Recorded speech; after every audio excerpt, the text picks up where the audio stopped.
Фатмир Битики и уште еднаш не ми се верува на очите.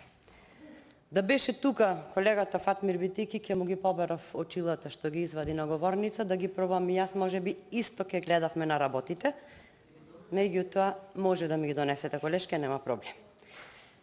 Барате средства за изработка на физибилити студија за проектот 50 села, 50 приказни.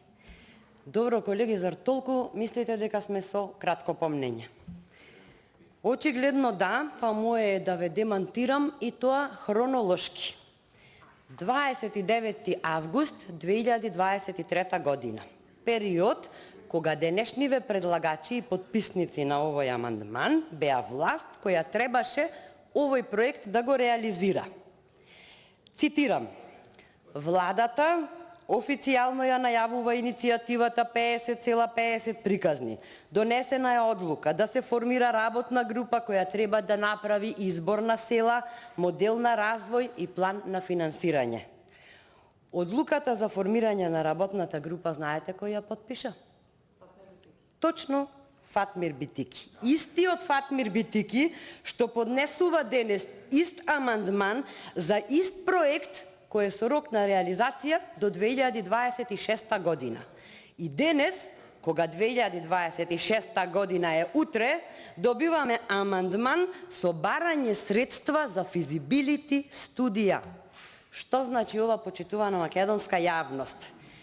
Значи, информација за работата на работната група, која никогаш не проработела и ништо не сработела од 2023 до денес 2025, немаме.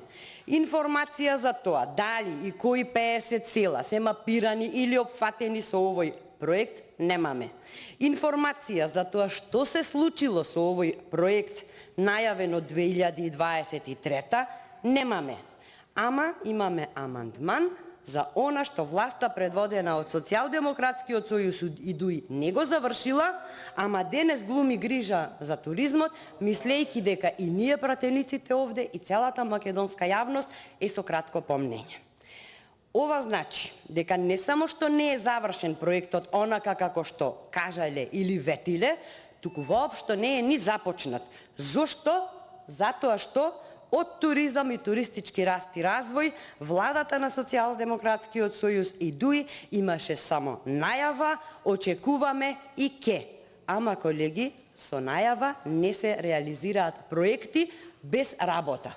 И бидете без грижа, овој проект, како што кажа и заменик министерот, ќе биде реализиран затоа што нашата работа и нашата одговорност започна токму онаму каде што заврши вашата неспособност и вашите лажни ветувања. Ви благодарам.